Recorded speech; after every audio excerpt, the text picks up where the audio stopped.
L'aube naissante teintait à peine le ciel de Ouagadougou d'une lueur orangée lorsque les puissants véhicules militaires britanniques pénétrèrent dans le quartier populaire de Consilga. Ces soldats en tenue de combat complète, armes à la main, avançaient avec une détermination qui glaça le sang des rares passants matinaux. Leur mission, classée secrète, les menait droit vers une modeste maison en banco, celle d'Aminata Diallo. Aminata, jeune femme de 28 ans, dormait profondément lorsque la porte de son habitation vola en éclats sous les coups de bottes militaires. Réveillée en sursaut, elle n'eut que le temps de saisir un pagne pour se couvrir avant que 3 soldats ne fassent irruption dans sa chambre. Les yeux écarquillés par la terreur, elle vit se dessiner dans la pénombre les silhouettes menaçantes des hommes armés. Sans un mot d'explication, l'un des militaires la saisit brutalement par le bras, tandis qu'un autre lui passait des menottes au poignet, malgré son ventre visiblement arrondi par 6 mois de grossesse. Aminata tenta de résister, de crier, mais une main gantée lui couvrit la bouche. Ses pieds nus glissèrent sur le sol en terre battue alors qu'on la traînait vers l'extérieur. Dans la rue, le spectacle attira rapidement une foule de voisins horrifiés. Certains tentèrent d'intervenir, mais les armes automatiques pointées dans leur direction les firent reculer. Aminata, à moitié nue, le visage inondé de larmes, fut jetée sans ménagement à l'arrière d'un véhicule blindé. Le moteur rugit, et le convoi militaire disparut aussi vite qu'il était arrivé, laissant derrière lui un silence lourd d'incompréhension. Un jeune homme du quartier, témoin de la scène, avait réussi à filmer une partie de l'arrestation avec son téléphone portable. La vidéo, tremblante mais parlante, montrait clairement les traits déformés par l'angoisse d'Aminata, ses mains tentant instinctivement de protéger son ventre et l'indifférence glaciale des soldats. En moins d'une heure, l'enregistrement se répandait comme une traînée de poudre sur les réseaux sociaux, déclenchant une vague d'indignation à travers le pays. Pendant ce temps, à l'intérieur du véhicule militaire qui filait vers une destination inconnue, Aminata sanglotait silencieusement. Les soldats gardaient le visage impassible, ignorant délibérément ses pleurs. La jeune femme ignorait, encore qu'elle était accusée d'espionnage au profit d'un groupe terroriste, une accusation qui allait bientôt plonger toute la région dans une crise diplomatique sans précédent. Le soleil matinal filtrait à travers les larges baies vitrées du palais présidentiel lorsque le conseiller en sécurité nationale fit irruption dans le bureau d'Ibrahim Traoré. Le président, plongé dans l'étude d'un rapport économique, leva les yeux avec une légère irritation devant cette interruption inattendue. L'expression grave de son conseiller lui fit immédiatement comprendre qu'il s'agissait d'une affaire urgente. Sur l'écran plat du bureau fut projetée une vidéo devenue virale en quelques heures seulement. Les images tremblantes montraient une scène de violence insoutenable. Des soldats en uniforme étranger traînant une femme enceinte à moitié nue vers un véhicule blindé. Traoré sentit une vague de colère monter en lui devant cette violation flagrante de la souveraineté nationale. Mais lorsque la caméra zooma sur le visage de la victime, son sang ne fit qu'un tour dans ses veines. Il reconnut immédiatement les traits d'Aminata Diallo. La mémoire lui revint avec la force d'un coup de poing. Il se revoyait 6 mois plus tôt, debout devant le cercueil drapé du drapeau national, serrant la main de cette même femme enceinte qui pleurait son mari, le capitaine Malik Diallo. Ce dernier avait été son frère d'armes, son compagnon de combat lors des opérations contre les groupes terroristes dans le nord du pays. Ils avaient partagé les mêmes tranchées, les mêmes dangers, avant qu'une balle perdue ne prive le Burkina Faso de l'un de ses meilleurs soldats. Traoré se leva brusquement, faisant tomber sa chaise dans un bruit sourd. Ses poings se serrèrent jusqu'à ce que les jointures blanchissent. Comment osait-on traiter ainsi la veuve d'un héros national? Comment des soldats étrangers pouvaient-ils opérer sur le sol burkinabé sans même en informer les autorités locales? Le rapport du renseignement militaire, posé sur son bureau, apportait des éléments encore plus troublants. Les Britanniques accusaient Aminata d'avoir transmis des informations sensibles à des groupes armés. Pourtant, aucune preuve tangible n'était fournie, seulement des « éléments confidentiels » qui ne pouvaient être partagés pour des raisons de sécurité. Cette explication évasive ne fit qu'attiser la colère du président. Traoré marcha jusqu'à la grande carte murale qui représentait la région. Ses doigts tracèrent un cercle autour de la zone où opéraient habituellement les forces spéciales britanniques. Une pensée inquiétante germa dans son esprit. Et si cette arrestation n'était qu'un prétexte? Et si la véritable cible n'était pas Aminata, mais le Burkina Faso lui-même?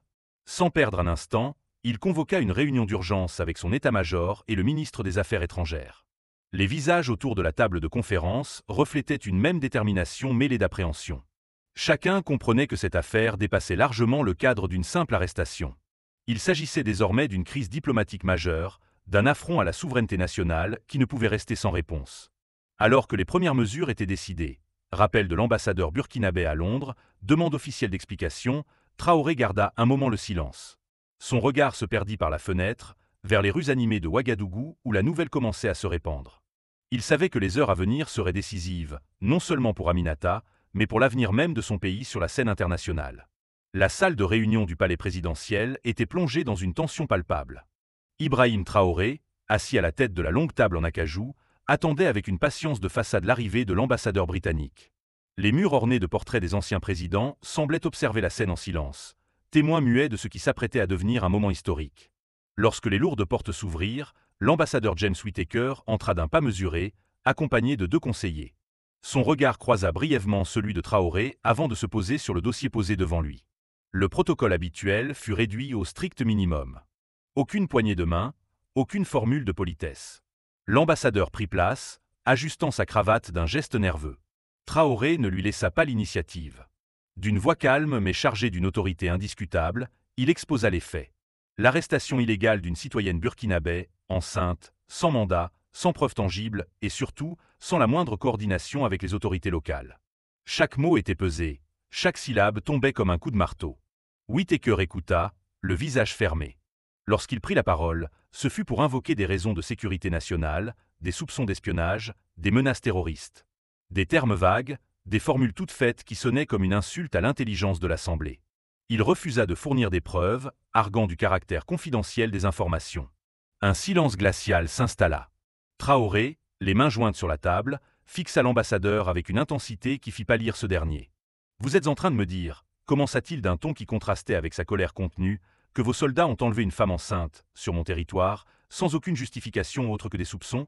Whittaker tenta de plaider la complexité des opérations antiterroristes, les nécessités du renseignement. Mais Traoré l'interrompit d'un geste sec. « Vous avez 24 heures pour libérer Aminata Diallo. Passé ce délai, je rappellerai notre ambassadeur à Londres, gèlerai tous les accords militaires avec votre pays et porterai cette affaire devant le Conseil de sécurité des Nations Unies. » L'ambassadeur ouvrit la bouche pour répondre, mais aucun son n'en sortit. Le message était clair. Traoré se leva, mettant fin à l'entrevue. Alors que Whittaker quittait la pièce, visiblement ébranlé, le président se tourna vers son ministre des Affaires étrangères. Préparer un communiqué officiel. Et contacter les ambassades russes et chinoises. Il est temps de leur rappeler que le Burkina Faso n'est plus une colonie. La guerre diplomatique venait de commencer. La nouvelle de l'affront diplomatique entre le Burkina Faso et le Royaume-Uni se propagea comme une onde de choc à travers les capitales mondiales. Dans les couloirs feutrés des Nations Unies, les représentants échangeaient des regards entendus, tandis que les services de renseignement ajustaient leurs analyses géopolitiques. À Washington, le département d'État convoqua une réunion d'urgence. Les États-Unis, traditionnels alliés du Royaume-Uni, se trouvaient dans une position délicate. Leur ambassadeur à Ouagadougou transmit un rapport alarmant. Traoré avait déjà pris contact avec Moscou et Pékin. Les images satellites montraient d'ailleurs un balai inhabituel d'avions cargo russes sur la piste de l'aéroport militaire de la capitale burkinabé. Paris, pour sa part, jouait un double jeu subtil. Officiellement, la France soutenait son partenaire britannique. Mais dans les coulisses, les services secrets français fournissaient discrètement à Traoré des preuves accablantes. Des documents internes britanniques prouvant que l'arrestation d'Aminata relevait davantage d'une erreur de renseignement que d'une véritable menace terroriste. Pendant ce temps, dans les médias internationaux, la bataille narrative faisait rage. La BBC diffusait des reportages mettant en doute la version burkinabé, tandis qu'Al Jazeera et RT publiaient des interviews exclusives de témoins décrivant la brutalité de l'arrestation.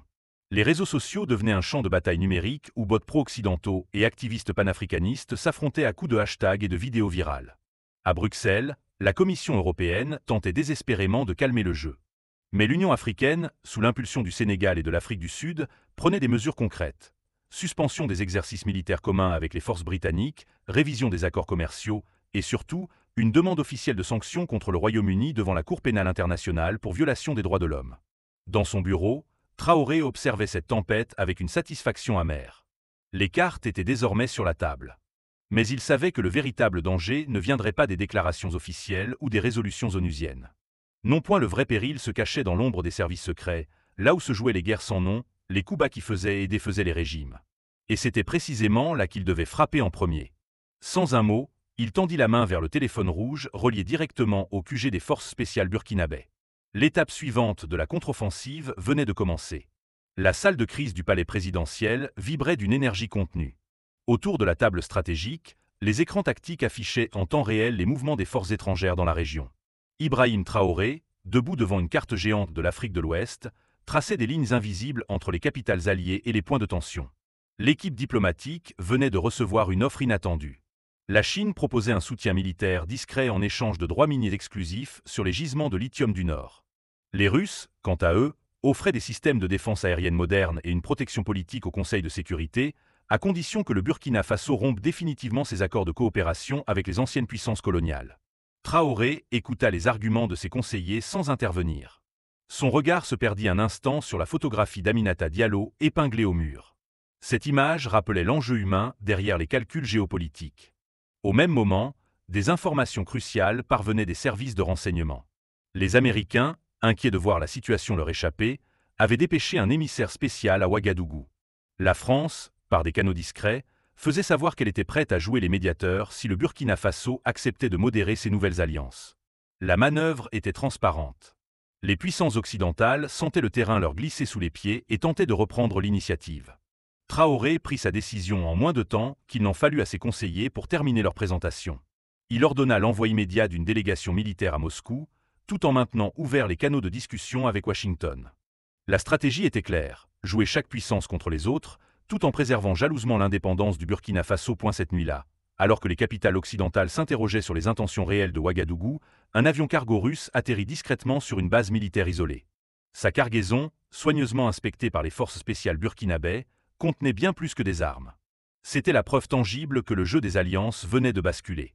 Et Traoré en tenait désormais toutes les ficelles. Les murs du palais de justice de Ouagadougou tremblèrent sous les applaudissements lorsque le juge annonça la libération immédiate d'Aminata Diallo. Après 3 semaines de détention illégale dans une base militaire britannique, la jeune femme apparut pâle et amaigrie, mais le regard toujours fier. Les preuves accablantes fournies par les services de renseignement français avaient finalement forcé Londres à admettre son erreur. Aminata n'avait jamais été une espionne, mais la victime d'une fausse identification due à des algorithmes de surveillance défectueux. Les images de sa libération firent le tour du monde.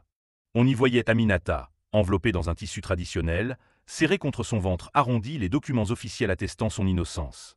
Derrière elle, Ibrahim Traoré observait la scène avec une satisfaction froide. La victoire était amère. Si Aminata était libre, les responsables de cette humiliation resteraient impunis. Les excuses britanniques, lues par un diplomate junior, sonnaient creux face au préjudice subi. Dans les heures qui suivirent, une cascade de révélations secoua les chancelleries occidentales. Des documents classifiés, mystérieusement divulgués à la presse internationale, exposaient l'étendue des opérations secrètes menées par les services britanniques au Sahel. Pire encore, ils démontraient que l'arrestation d'Aminata n'était pas une erreur isolée, mais le symptôme d'un système de surveillance incontrôlé, ciblant arbitrairement des centaines de civils africains. Un mois plus tard, par une nuit sans lune, Ibrahim Traoré se tenait seul sur le balcon de son bureau présidentiel. Dans ses mains, un rapport marqué du sceau ultra secret détaillait les mouvements inquiétants de troupes britanniques aux frontières du Ghana et de la Côte d'Ivoire. Officiellement, il s'agissait d'exercices militaires. En réalité, chaque déploiement correspondait étrangement aux zones stratégiques où le Burkina Faso venait de signer des accords miniers avec la Russie et la Chine. Au loin, les lumières de Ouagadougou scintillaient paisiblement, ignorant le danger qui se préparait. Aminata et sa petite fille, née 2 semaines plus tôt, étaient désormais en sécurité dans une résidence protégée. Mais Traoré savait que cette histoire était loin d'être terminée. En fermant le dossier, son regard tomba sur une photographie encadrée. Le capitaine Diallo, son ami tombé au combat, souriant en uniforme. Cette image lui rappela la promesse faite devant son cercueil. Une promesse qui prenait aujourd'hui un sens nouveau. Les Britanniques avaient cru pouvoir agir en toute impunité. Ils avaient sous-estimé la détermination d'un président qui n'avait plus rien à perdre. Demain matin, les chancelleries découvriraient la contre-offensive burkinabé, l'expulsion immédiate de tous les conseillers militaires occidentaux et la signature officielle du pacte défensif avec le groupe Wagner. Traoré retourna à son bureau et éteignit la lumière. La véritable guerre, celle qui ne disait pas son nom, venait de commencer. Et cette fois, ce serait lui qui dicterait les règles. N'oubliez pas de vous abonner à notre chaîne et de liker cette vidéo pour nous soutenir.